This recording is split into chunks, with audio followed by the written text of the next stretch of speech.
months ago now, but I've been working in sustainability environment roles for the last 8 years, working for sort of big tier one contractors, predominantly in construction, both as a sustainability manager or consultant and also a construction project manager.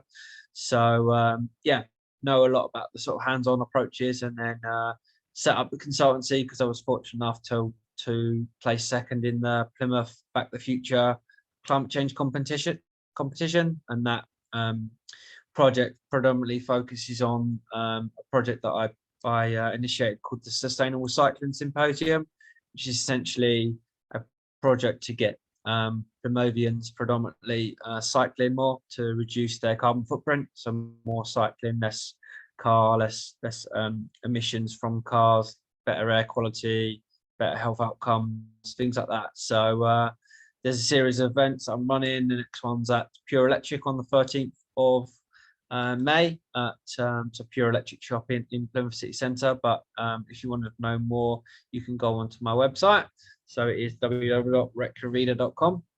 But obviously the focus of these sessions are a partnership with Devon and Plymouth Chamber of Commerce, which we are I am a member of, and we have partnered up. So previous two sessions we've seen Katie Upton, who was the sustainability consultant for the chamber, and Katie's helped me out with the sort of some of the slides for this one and the following one, which is coming up.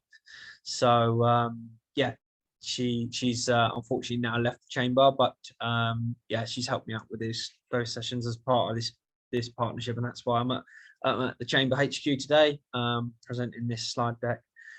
So Olivia's kindly put my website in there. So yeah, this session will be available it's going to be recorded, so hopefully everyone's happy with that. If you don't feel comfortable being on camera, obviously turn your camera off for that. But yeah, so we'll get into the slides. So I'll just bring up the slide deck now. Hopefully this is going to work seamlessly. Thanks to Olivia and Kyra from the chamber. There we go. So ordinarily I would have said let's save questions to the end. Obviously I won't probably be able to see questions because I'll be presenting, but if you want to jump in with those, obviously if they're a little bit too complicated or too complex or specific to your company, maybe we can do them at the end, or you can drop me an email after about that. But generally we'll try and cover it because there's so few of us on the call. Just jump in with whatever questions that you've got. We're trying to run to 45 to 4:45, and then we will have 15 minutes for questions. So yeah, without further ado, then we will get started. So this session, as I say, is session 3 of 4, the Carbon Net Zero workshops in partnership with Recro and Devon and Plymouth Chamber of Commerce, and this one's focusing on carbon reduction strategy. So with that, I'm not clicking on the screen. There we are. So as I say, this is session 4. So session 3, session 4, delivering net zero and beyond, will be on the screen there. That will give you the dates there. Just going to move around my screen a bit. So that's on the 19th of May, and that's the last one in the suite. We've got the other 2 currently on my YouTube channel, Recrovida, or also on the Chamber of Commerce Hub, so you can get those. Let's say, so this session will focus on how to set your strategy, a little snapshot into tackling the data. It is very complex, so I'll try to just focus on 1 or 2 examples of that, and then look at looking at carbon net zero footprinting, and then we'll move on from there. So yeah, carrying on. So we're just going to do a little bit of a recap of the previous sessions. So essentially a big focus of the last session was what is a carbon policy, and a lot of companies will probably have their own environmental policy, and essentially that sets out how the business looks to try and reduce their environmental impact or benefit the environment. And sometimes you'll have a policy which will be part of that policy which will focus on carbon, and your net zero or net positive aspirations. Obviously, carbon net zero is to reduce all of your carbon emissions as much as practically possible, and then offset the remaining.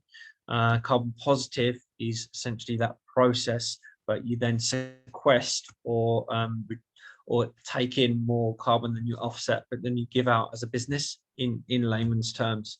So say the carbon policy will set out your aspiration for that, and that moves through a series of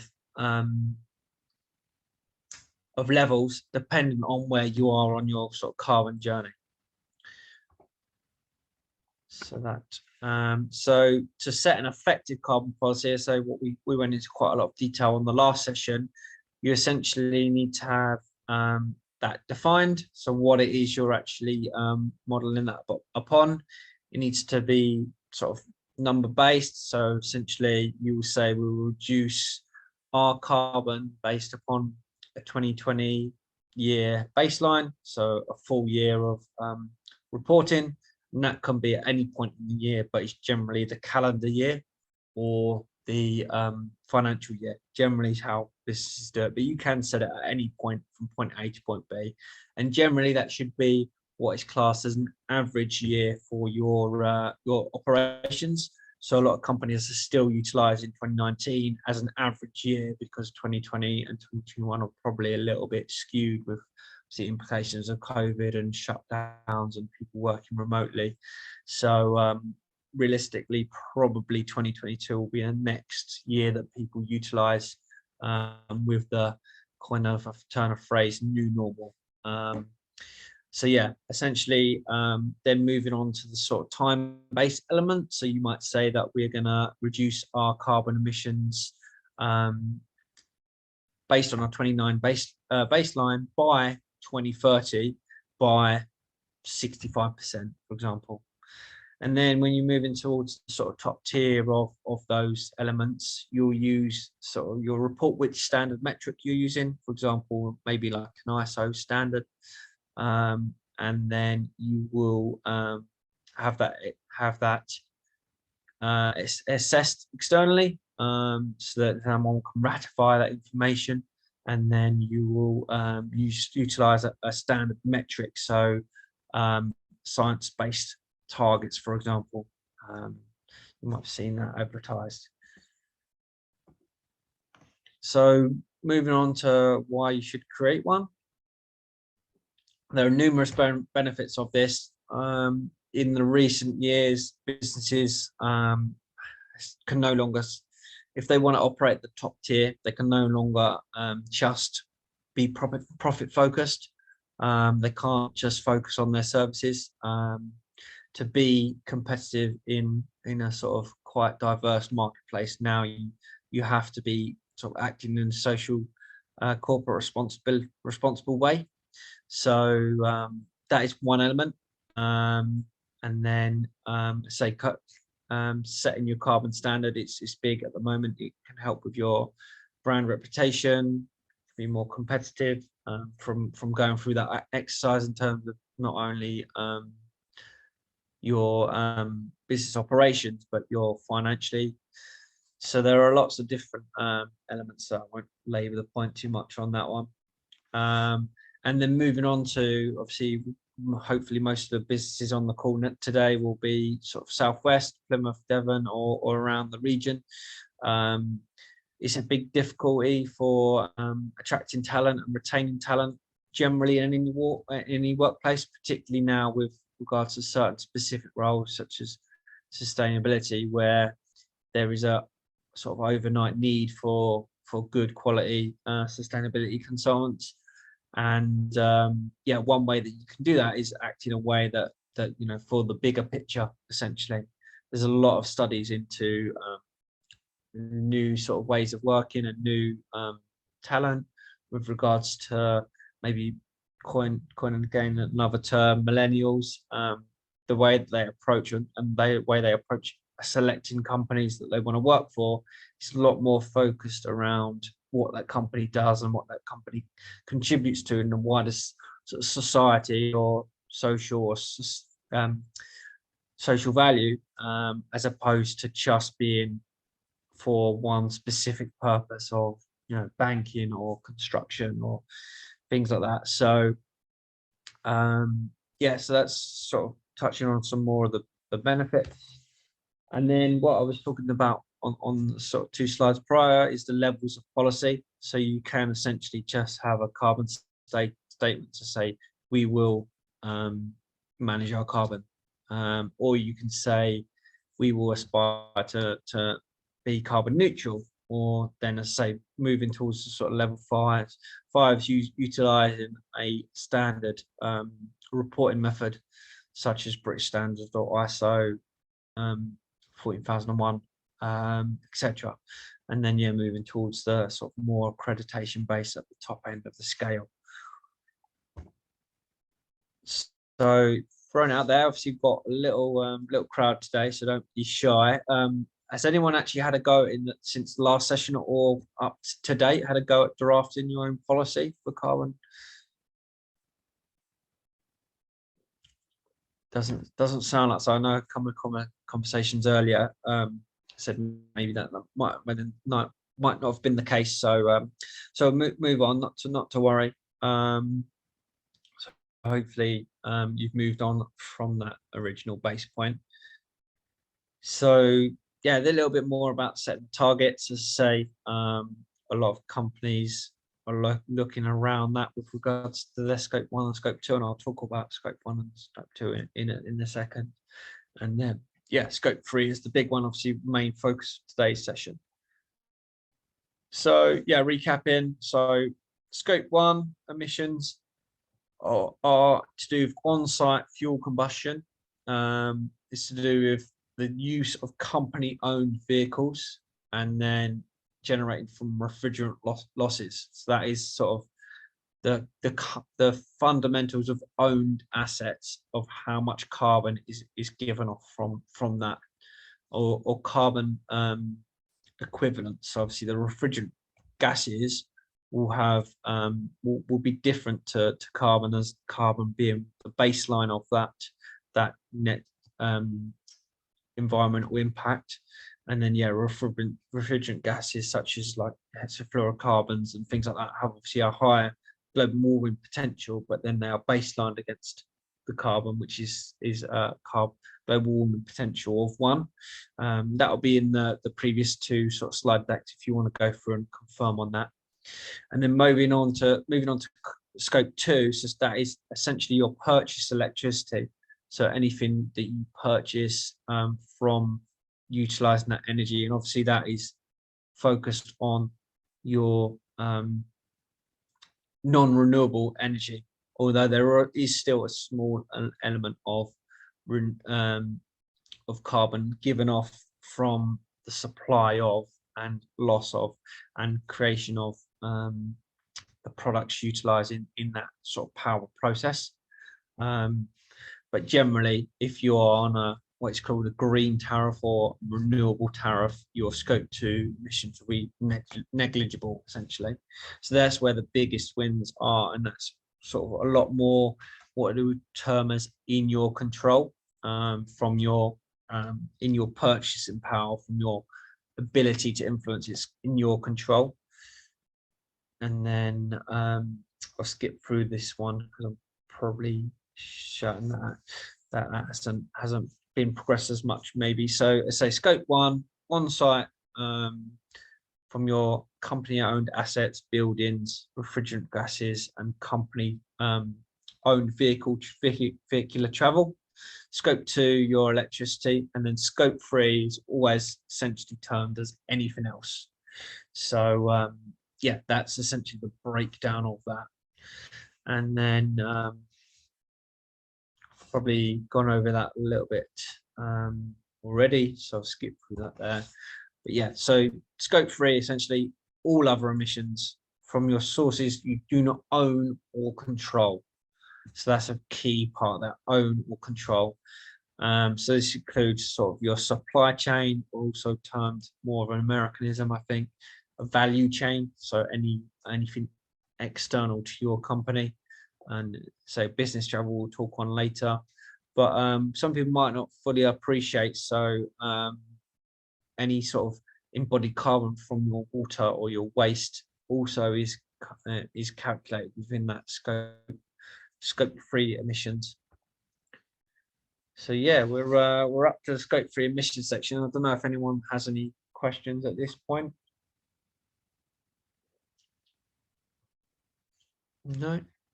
Okay. Well, we'll carry on there. We're looking pretty good on timing, so I'll carry on. So yeah, scope 3. This probably looks like a pretty complicated diagram, but essentially it is pretty simple rationalization of that. So again, scope 1 in the middle there, direct emissions. You've got your scope 2, which is from your electricity, and then you've got the 2 wheels essentially, or arrows. So you can split your scope 3 emissions, which we'll come on to in a minute, into upstream activities. This will be termed as cradle to gate. So essentially anything utilized in the production of a material or service. So this is what you'd class as a tangible product would be a upstream scope 3 product that you would have, and then the intangible would be again an upstream element, but a service that you're providing. So and then that would be sort of half the side of things, so you can see the different elements there. And then downstream is essentially anything from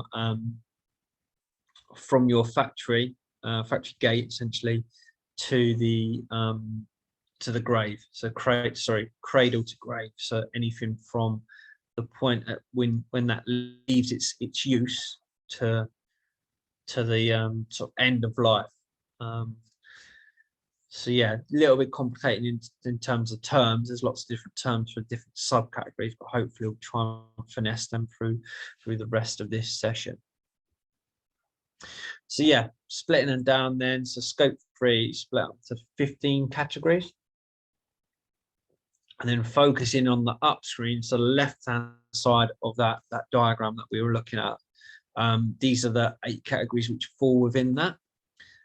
And out of this, category 1 is the largest component of that. So purchase goods and services, essentially, yeah, which are fundamental of a lot of businesses, either providing a good or a service. So you can see that's where a lot of the scope 3 elements come from. So essentially, coming back on the cradle to gate element, that is say a company that provides sort of motor vehicles, for example, that would be category 1 upstream scope 3 emissions, essentially, because they are creating that as part of their business.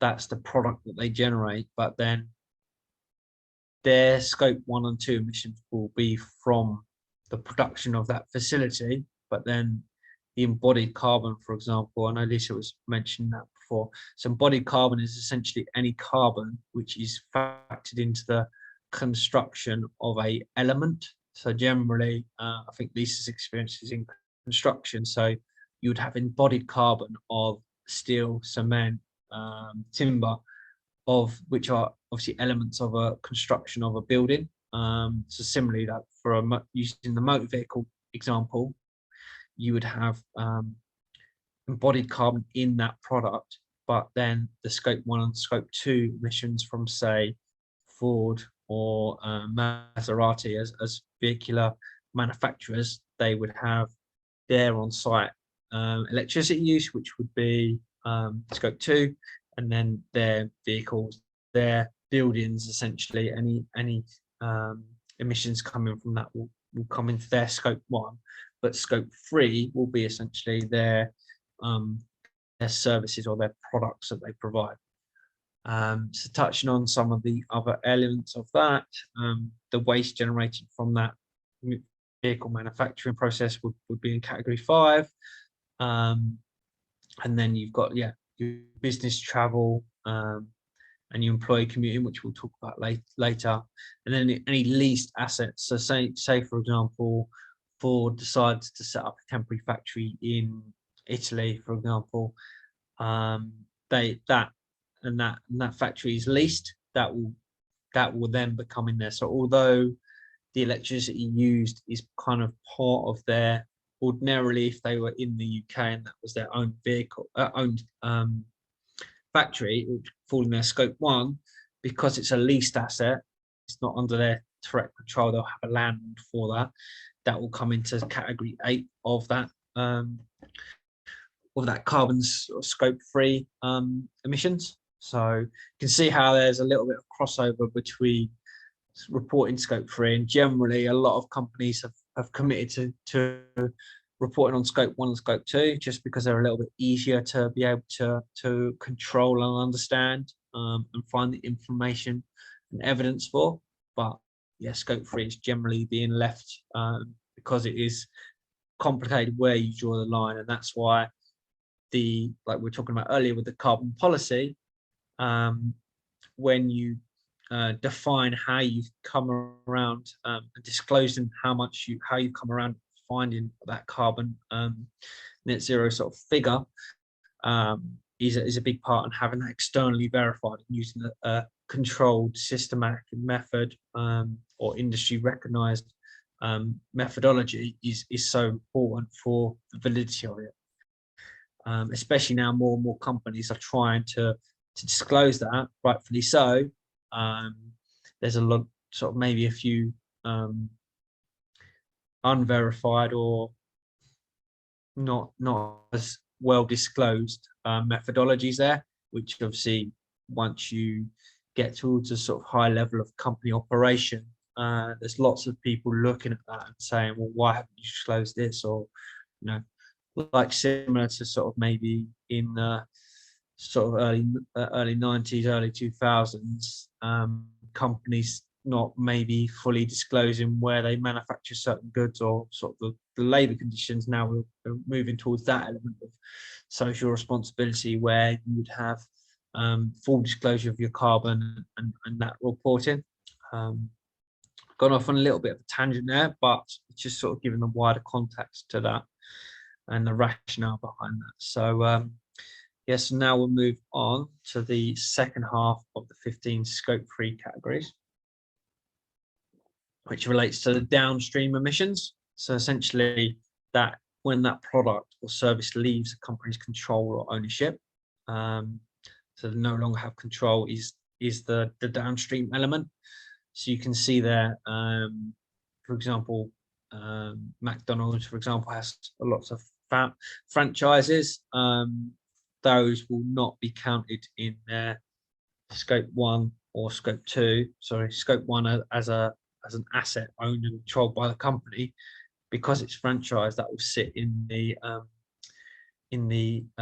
category 14 of the scope 3 emissions. So although McDonald's will be able to control their HQ, for example, that franchise element, they don't have as much control over, like, when that business decides to start up, or what time they operate to. So yeah, and then maybe picking out another one which is quite popular in terms of its sort of progression in sort of the sustainability sphere, is end of life treatment of sold products. So that sort of closed loop sort of life cycle analysis, that's a big part now, which is developed quite a lot in the last couple of years. So a lot of companies who provide products would like that end of life treatment of products, so they can calculate where that goes, and then making sure that for example, that product is like recyclable, so that carbon locked into that product isn't lost, essentially. So it can be reconstituted into a new product, or remade, or upcycled, or sort of whatever vernacular you want to use, can be rather than being utilized as a what they call virgin products, so new products mined from the sort of earth or extracted from raw materials. Essentially, it's a lot better for the carbon footprint, a lot better for the environment, because you're not starting again. That's a lot of work's been done on that life cycle analysis and designing products for repurposing, recycling. And then to take the construction example, there's a lot of work now in the construction industry to build to deconstruct. So instead of demolishing buildings, which is obviously starting from scratch largely, you will then design a building so it can be readily deconstructed, or elements or components of that building can be readily deconstructed or removed or refurbished. So for example, generally buildings, you might have a 60, 100, 120 year lifespan on a shell of a building, but elements of that building might be up for renewal after maybe a 30-year period. For example, cladding and glazing, so like windows, essentially a lot of the seals degrade in around the 30-year period, so that they would only have a warranty or life cycle up for 30 years. How you then get them off the building and then repurpose them all need to be factored into the life cycle sort of carbon of that building. So yeah, just a few examples there. So Aaron, can I ask a question? Yeah, go ahead. You know, things like furnishing fabrics in sort of houses, where they're made from things like rayon and viscose. So those, they're originally from like cellulose, but the chemical processing of those is actually so toxic, it apparently can only be done in somewhere like China or Turkey. So therefore, those countries are dealing with all the sort of chemical aspect and, you know, probably huge amount of carbon being used. So how do you calculate that when we're using them here? Where do they sit within these sort of categories? So in terms of the carbon from those products? Yeah, I mean, because they've used a lot of carbon probably when they're being made, but do we have to think about that now? Yeah, so essentially that comes down to the embodied carbon of that product.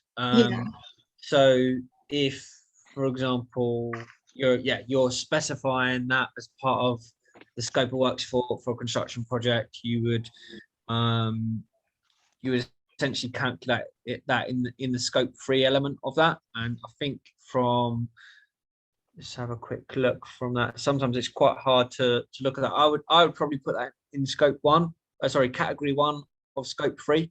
Category 1 of scope 3. Okay. Yeah, I would put that in there. Again, sometimes it's a little bit up for interpretation. So essentially, yeah, it would probably best sit in there as a product when you're specifying it that, and then it would obviously reconstitute it. So say you're providing a service such as a BIF or a waste management company, then that would then become category 12, for example. So that would fall into their scope 3 for that company. So that's why it's difficult to know where to cut the line in terms of crossover between two businesses or two organizations. Exactly. If I was calculating that for the overall embodied carbon of a construction process, and soft furnishings and fittings were included in that scope of work for a client, I would put that into category 1 and say purchase goods and services. Because it's things like, you know, where, you know, people are saying, oh, we're using recycled polyester, or, you know, other things like from water bottles and that. Well, essentially, then what happens to them? Can they be recycled later on once they become a fabric? You know, it's sort of that looking at the sort of whole life cycle of recycling bottles and then making them into fabric, and then what happens next, you know? So it's that's it. We don't know enough about the recycling of recycled plastic or polyester, do we? You just don't. We're not Yeah. hearing about it yet. It's still relatively immature with regards to reconstituting products. I know recently, 3-4 years ago, I think Adidas made a big marketing sort of scheme from the reconstituted plastic, ocean plastic, which was then reconstituted into trainers. But nothing in the environmental sphere or sustainability sphere is without a knock-on effect. So because they all need a lot of chemicals, don't they? To recycle that, you use a lot of energy and a lot of chemicals. So they don't mention that. So and then melting it down, and plastics will give off a lot of different sort of noxious gases and things like that. So yeah, there is, not to quote Einstein, but there is no, I think it's or is it Newton? Sorry, Newton's first law, is it? No, every action is an equal and opposite reaction. So there's always a element. We were having a discussion today on site about the use of sort of electric vehicles, and okay, they're great in terms of in-use carbon, because they're generally, as long as you're utilizing a renewable source to power that or charge up that vehicle. But then end of life, you're looking at are those batteries that they utilize readily recyclable? In construction, in manufacture, the sort of cobalt and things like that, they are maybe mined from somewhere in Africa where maybe the labor conditions aren't the same. So in terms of the overall ESG, environment, social governance wheel, the social element maybe isn't as good if you're mining from places that don't have as good labor laws or things like that. So it's a very complicated element, but that's, I say, that would be where I would put that in terms of purchase goods and services, I say, and that is the largest one for Scope 3. So okay, so Scope 3, there seems to be a lot of things you really need to try and read up about to understand it better, because it's going to be the area that is more challenging, I think, for understanding goods and purchasing. Yeah, 100%. I've dropped a few resources in there. There's one very particular Carbon Trust guide which goes into quite a level of granularity, which I can refer you to. Okay, thank you. Sure. A little bit moving on for time, so I'm going to move on. So essentially this is the sort of reduction of upstream versus downstream. Say upstream material acquisition and sort of pre-processing. There you've got the production of Scope 1 and Scope 2. So if you're providing a service or a good, and then downstream you can see there like distribution, storage, use, end of life. So that's a sort of simplistic way of looking at it. So as I say, here we are again, sort of Scope 3. There's a little bit more of a detailed description there. That's from the gold standard of sort of another Carbon Trust document. So so we'll move on from there, and again it's just a sort of clarification of that. And looking at downstream, you've got the other categories there which sort of maybe make up more of the sort of more dominant ones which you will generate emissions from in Scope 3. And then we'll go on to a bit more of a calculation snapshot. I will probably go through this at a fair pace just because it is complicated, and I want to give you an overview which you, rather than sort of baffle you with the detail. So say we've got here like purchase goods and services just as an example. Again, upstream, so cradle to gate, so from when it's abstracted to when it goes out the gate of that factory. That is the same. And then again, it includes both goods, tangible products, and services, intangible products. So how do you go about calculating that? So there are different metrics or methods for calculating carbon. Again, it's just why it is so complicated. You can use the biggest element that we'd recommend is I can't say the word, specificity. So specific data that and you relate directly to your operation. So there's a big term at the moment in sustainability is if you can't measure it, you can't manage it. So the raw data at the best source is the best source of information on this.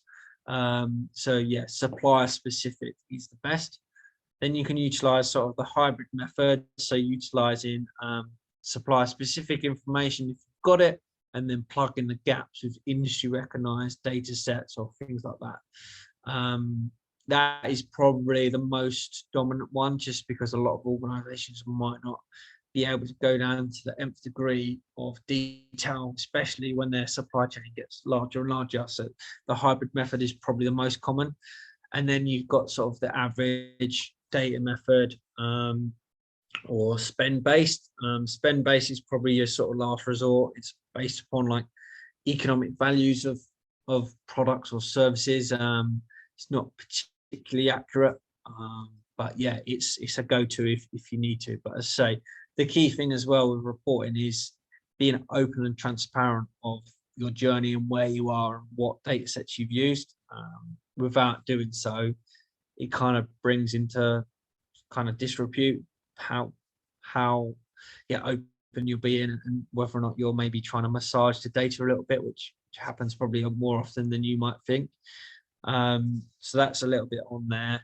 And then this probably gives a little bit of an overview of like what we're saying with the calculation methods. So the top element would be supplier specific, and then that gives you an overview of the other elements on there. So then wanted to do another one on scope 3. I've put business travel on there, and employee commuting. So the definitions are on the left is the business travel, and then on the right is employee commuting. So they are largely, the way you go about calculating them are largely the same, which it's very, very difficult.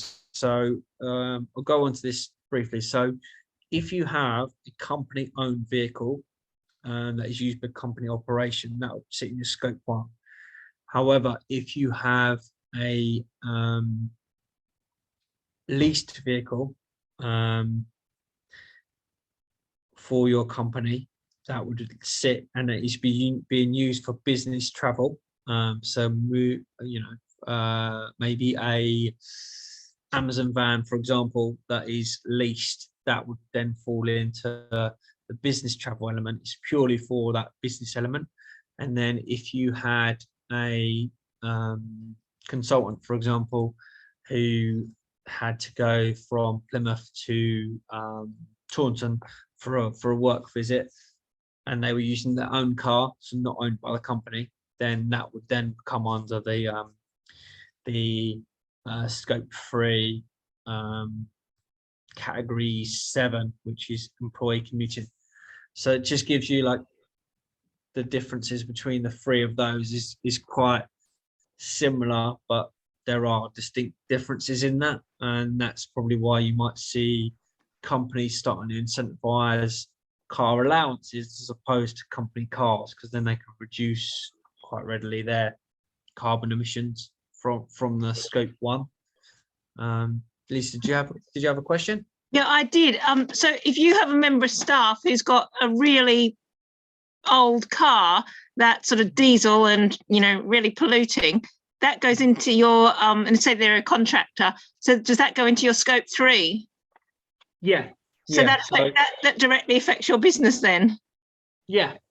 Okay, because more likely people say, well, that's nothing to do with me. But yeah, I mean, in the last, probably up to maybe the last 2-3 years, the emphasis has always been on scope 1 and 2. So it wouldn't have really been counted, but now, say, more and more progressive businesses are looking to scope 3 to benefit from that sort of green pound, essentially. So yeah, being seen to be sustainable, then they're reporting the scope 3, and obviously it's a lot more all-encompassing. And yeah, the employee commuting element, if you've got, like you say, if one of your colleagues unfortunately is driving a Hummer to work every day 100 miles, it's not going to be good for your scope 3 category 7 emissions. So you've got to sack them then. Sorry, I'm joking. Yeah, maybe buy them a electric vehicle instead. Thank you. Okay. So yeah, conscious time will sort of carry on for that. Was essentially a summary of what I've just said. So yeah, if you maybe have the on-site vehicle charging, that would come under obviously your scope 2, because that electricity has been provided for that electric vehicle on site, which is becoming more and more the case as more and more people buy electric vehicles, and also it's mandated in a lot of the sort of planning policies that electric vehicle charging points are available. At the moment, luckily they're still free a lot of the time, but yeah, looking like you might start to pay to charge. So essentially, yeah, and I missed off there as well the upstream leased assets. So that would be regarding vehicles operated by the reporting company, but not included in scope 1. So lease vehicles essentially. So a lot of companies utilising maybe sort of Hertz or vehicle hire companies, they will the green availability of green vehicles is probably not meeting the supply now, where certain companies are putting it into their policy that, you know, the order of hierarchy, if you're leasing a vehicle for company time and you've only got a very short commuting distance when you're doing so, you can only utilize a green vehicle or electric vehicle. But then Hertz and places like that are not really able to accommodate now, because so many people are utilizing those. So it's maybe looking as part of your sort of carbon net zero element, looking at those sort of purchase agreements with those companies and seeing whether they can actually accommodate some of the requirements that you have, and actually going into the detail of that. So I'll move on, just to say conscious of time. So how do you go about calculating for business travel? So here you are, you've got ideally for sort of petrol and diesel operated like vehicles, is probably easiest and most accurate to use the fuel-based method. If you're using maybe other modes of transport where it's not as clear what sort of what the fuel type is, for example, if you had someone commuting on sort of multimodal transport, it might be easier or more accurate overall to use a distance-based method. So, for example, if they're using cycling and getting on a train and a taxi, it gets quite complicated. So distance-based method might be easier, or you might not know the full sort of vehicle details. Generally, with a fuel-based method, you would try to utilize a emission factor, which you'd get from like someone like the Carbon Trust, and apply that per vehicle mile traveled or kilometer traveled. And then that will give you pretty accurate, and it depends on the vehicle size. But when that granularity of detail is not known, maybe it's best to use the distance-based method. And then again, spend-based method, sort of last resort, but maybe one where those two other evidence bases aren't fully understood or available. So there's a little bit of a hierarchy there, essentially. What one to use, and essentially, fuel-based at the top, because that's the preferential, distance-based, and then spend-based. If you haven't got those, maybe the availability of that data set's like I iterate to earlier. There's a little bit more detail there on the calculation elements of that. Essentially, what I was saying, fuel-based method uses emission factors, which is how much carbon given off by particular fuels like petrols and diesels, etc. Or you sort of you never remember for jet fuel, there's different emission factors. So we've got someone commuting for a business through flights, etc.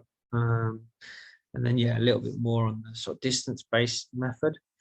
And then, yeah, a little bit more about the activity data that you need to then collect to understand that. So, yeah, point from point to, vig or modal of transport, some other elements there.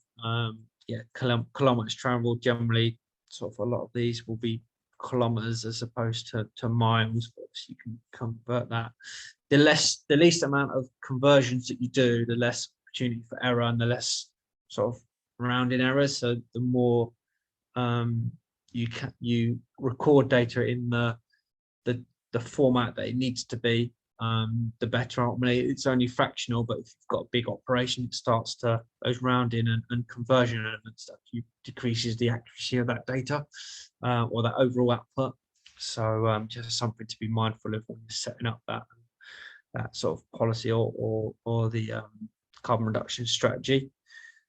And again, that's what I was talking about. The emissions factors, generally, obviously, you go into carbon dioxide, carbon CO2 equivalent. In generally, it's in kilograms of CO2. You might sometimes have it in tons of CO2.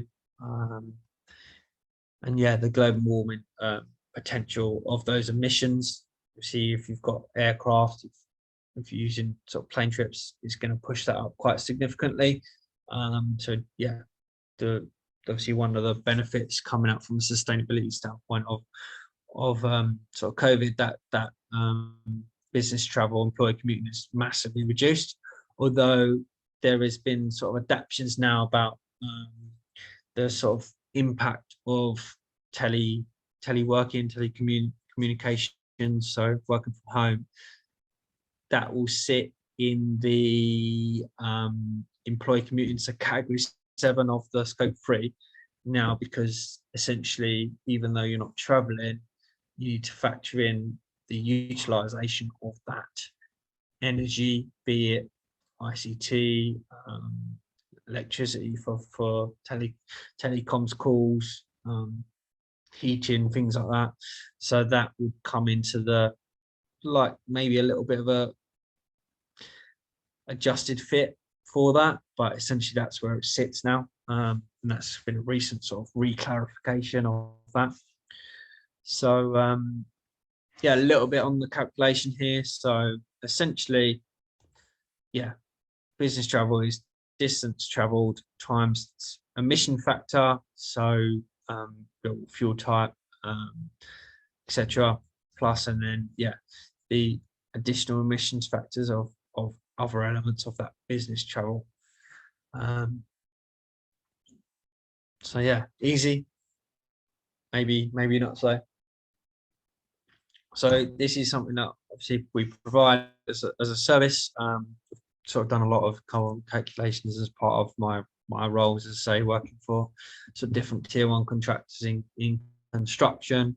So that's some of my contact details there. If you had any questions or wanted to pursue any of that, and it can be focused on sort of hourly, daily, or tailored rates. Obviously, we're a startup, so we're obviously trying to build a lot more business at the moment. So they're quite sort of lean at the moment. So yeah, do get in contact if you want even just more one-to-one training or coaching on that. We can look at different options. So yeah, moving on to more of the strategy element. I'm conscious that I'm coming a little bit up to time here. So the carbon reduction strategy essentially communicates your organization's actions and what you need to do, the steps you need to do to align with your carbon policy, so what you're aspiring to do. So again, talked about this before, but smart targets, and like we were talking about on one of the earlier slides, essentially they all run true. But yeah, assigning it to a person, so a board sponsor, a CEO, having that sign off, probably the same person who's on that on the bottom of the carbon reduction or environmental policy, whatever one you have, is probably good to have some accountability in that. So yeah, a little bit more about setting your strategy. So this is the sort of level of detail that you need to go into. So one, making sure that you have meeting readings on your supply splitting those out, so then you can start to understand sort of how you're using that energy, for example, in your scope 2 on-site generations, essentially. And then, yeah, starting to look towards how you then progress that, like, for example, carrying out feasibility of replacing your current lighting systems to LED, looking at the sort of return on investments of that, any like local funding from government or other sources, and then you're putting times against those, so you try and meet those. So moving on to the sort of more strict tips. So setting your strategy, obviously you do need to detail it out, but yeah, ideally we would say set that out to sort of short, medium, long term, and with times against them. So essentially phase 1 would be your low cost elements, things that are easy to implement. You can go with very minimal disruption to the business, or disruption to cost or time or resource for people involved in that process to implement. So some of the examples of those big ones straight away: are you on a green tariff, a renewable tariff? That is a massive one. The amount of renewable energy generated currently in the UK is probably sitting around 40%. So yeah, the earlier you do that, and the cheaper you'll probably procure that energy at price per kilowatt. And then looking at sort of how efficient is your energy use. So firstly, as I say, having meters on those, and then looking at that energy data. Then looking at how you're managing that energy. So are you relying on light switches that are sort of push on, or PIRs, so I can never remember the acronym, but essentially ones which are based upon movement, as opposed to turning them off. Some scenarios it might actually be more efficient to use the old-fashioned sort of switch on, switch off, as long as you're diligent with it, as opposed to investing in new PIRs when your lighting system might not be at the end of life, and also you might have 1 or 2 people in a whole large office space, and then as soon as one person moves, it turns all the lights on again. Whereas actually, split system of lighting might actually be more efficient in some scenarios. Yeah, and then some more on there, about remote working, making sure that sort of business travel routing, particularly with scope 3, category 8, so leasing of vehicles, and they know that they're being delivered to the right places, and that optimal routings are utilised. Again, lease agreements for hire vehicles. So yeah, and then starting to engage supply chain. So it's a big part. It's around 70 to 80% of your overall emissions comes from scope 3. So working with your supply chain, value chain, same on that element, because yeah, there are a lot of companies trying to do the right thing, and yeah, utilizing that knowledge and working together in a collaborative way can actually act as a force multiplier for your sort of carbon net zero aspiration or journey. So then moving on to the phase 2, so your medium term, 6 to 24 months, we would say. There's a bit more investment in this, and some small costs involved. So some examples of what that might be. So maybe switching to sort of biodiesel, so HVO fuels, hydrotreated vegetable oil. Again, a lot of these are sort of plug and play, so you can essentially drop the HVO, hydrotreated vegetable oil, into diesel engines. It has 90% reduction in 70 to 90% reduction in carbon, and something around the 30 to 50% of NOx, so harmful emissions, nitrous oxide. But the supply at the moment is not carrying up with demand. There's a lot of companies which have jumped on that. Was investigating it, for example, on the CLN data center for Facebook out in Cluny in Ireland, and we were looking at getting it, and the supplier, Newer Fuels, was a little bit cagey about the elements of that, and essentially they were saying, oh, it's a good product. We've got all of our fleet is fueled by HVO, and then further down the line, we investigated more and more and found that the supply was actually coming from a refinery in Scandinavia. So it's been shipped to the UK, portaged around the UK, and then over to Ireland, and then dropped in. So there's a lot of sort of greenwashing, so just be cognizant of that. Yeah, and then looking at other elements of sort of closed loop procurement, looking into retrofits or upgrades. Again, like we were talking about at the start, Lisa, the fabric first approach, and then utilising on-site generation of renewables, things like that. That would be further down the line into the probably phase 3 realistically. I say these probably got a lot higher cost, and they're more strategic and they're more long term. So again, looking into maybe do you need to operate green fleet and then making sure that's on the green tariff, localizing supply chain as opposed to sort of utilizing that global network like we're talking about. Maybe you pay a slightly higher price point on that furniture you're referring to, Lisa, but it's actually better for the environment, and you can sort of sell that to the client on, you know, you're utilizing that spend locally as well. So more of the ESG, environment, social government, you're investing in the local community, you're leaving a legacy in that local community, and also having a benefit in terms of the carbon from sort of the transportation element of that and the material components of that, as long as they are coming from local as well. And then big one will be like implementing and training behavioral changes. So the people element, people obviously have the decisions in a lot of businesses, and that's where you get the savings. So some of those.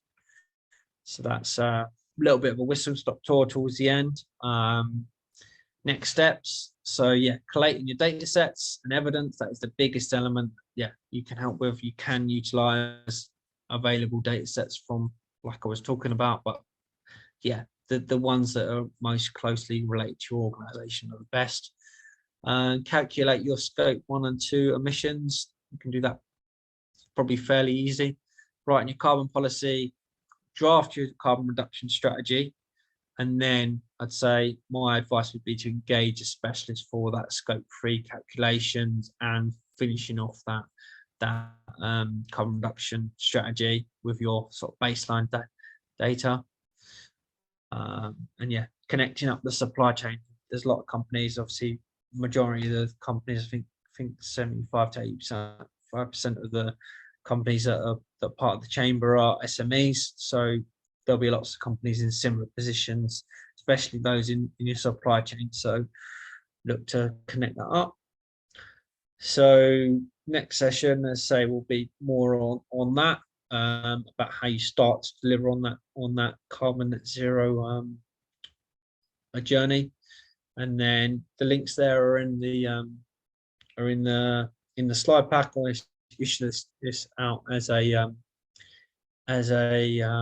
recorded session, and they're available on the chamber website, as well as my website isn't hosting any of the event, right, but there's the recorded sessions will be on there.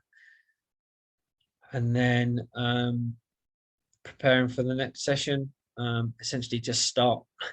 There's nothing you can do better than just start and having a go and start to prepare a lot of those data sets, essentially.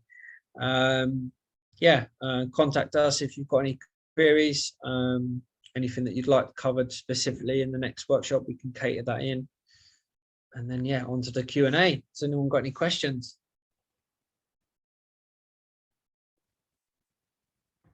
I've got one, Darren, sorry.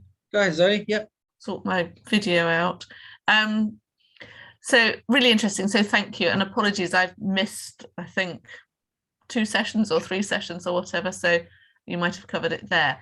Is everyone using the same standard for calculation? So your scope 1, scope 2, 3, is that a standard, and is everyone using that standard? You can use, there, like anything, there are different organizations who slightly calculate things differently. Generally, like the most probably well known is probably the ISO, so International Standards Organization. You've also got like British standards, which is pretty accurate. But yeah, there are different metrics or different ways of calculating and going about that, and slightly different. But with the majority of companies, if you say, do your policy, aspire to your carbon reduction and calculate it in a way, it's going to be a lot further on than a lot of companies. And then you start to refine it as things go on.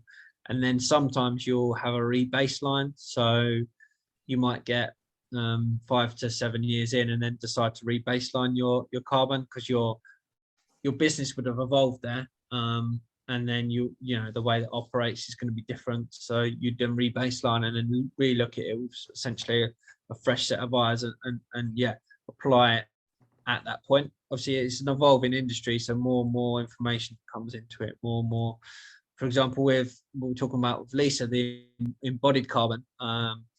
Every product now produced by a lot of these sort of companies provide things called an EPD, so Environmental Product Declaration, and that will list the carbon associated with that product on behalf of those companies. There are like hundreds of thousands of those now, whereas opposed to maybe sort of 5 to 7 years ago, there was only a couple of thousand. So people are getting involved in it a lot more. So it's a learning sort of exercise at the moment. But yeah, so I'd say just pick a standard and apply it, and then put together a policy and also a reduction strategy based upon the emissions you calculate, and then you'll be sort of quite advanced in terms of whatever organisation you're working for. Okay, so my reason for asking, I'm a business coach, so I work on with businesses growing their businesses. Mm-hmm. One of the things that's quite difficult is if you manage a strategy for this or anything else separate to your overall growth strategy or your strategy for your business. Mm-hmm. And if we're going to achieve net zero in 5 years or whatever, for one company, is that the same claim for another one if they're using different standards? Yeah, it'd be slightly different, but yeah. But mainly the same. Nobody's going to quibble too much. Yeah, you essentially, as long as you're transparent about what standard you use and how you've come about calculating that, that would be beneficial for that business or any business. The scrutiny really only comes to the big companies at the moment, because those are the ones having the biggest impact, and that's the most people will be looking into that. If you're adopting to at least provide a standard, as long as you're not like skewing some of the data, then it's going to be beneficial for your company in terms of its image and the benefits of that sort of green pound essentially. Cool. And so just one follow-up question from the companies that you've seen implement it well, because there's a hell of a lot of data, and I can imagine people getting lost in the data. Mm-hmm. More than necessarily doing something about it is maybe a danger. Have you seen what the key tricks that you've seen other companies do to make it successful and actually get their number down using the metrics? How they approached it? Probably not so much fully. I think probably fully disclosing the first baseline in an accurate way is probably the best, because then the biggest gains is probably in the first sort of year and things like that, because once you understand it, then people really have a big push on it, and then it's probably diminished returns a little bit as it progresses through from that original baseline, but people maybe lose momentum a little bit with that. But yeah, it's depending on how much you want to then invest. Basically, if you want to put in, energy monitoring systems into a building, for example, in the operation of it, you can do quite intelligent things. Whereas some companies will not go to there, and then their returns drop off essentially. It's like the Pareto principle, isn't it? 20% investment gets 80% of returns, and then you start to drop off as you go up that sort of into that element. But yeah, with the new technologies and innovations, When you say return, you're talking about your return on reduction in carbon. Yeah, so the more energy you put in to actually go through that process, the less output you'll get essentially. But to get towards the whole true net zero, then you need to continue on that process. Yeah, no, I suppose I was just saying whether a lot of companies are linking it into their wider strategy. So it's probably quite hard to make a business case, although I care about the environment, for example, and just saying, I'll make this investment and I get my carbon footprint down. Okay. Then link that into your, actually I've saved X amount of electricity as well. My business case, it makes it an easier sell in terms of no, that's a big part.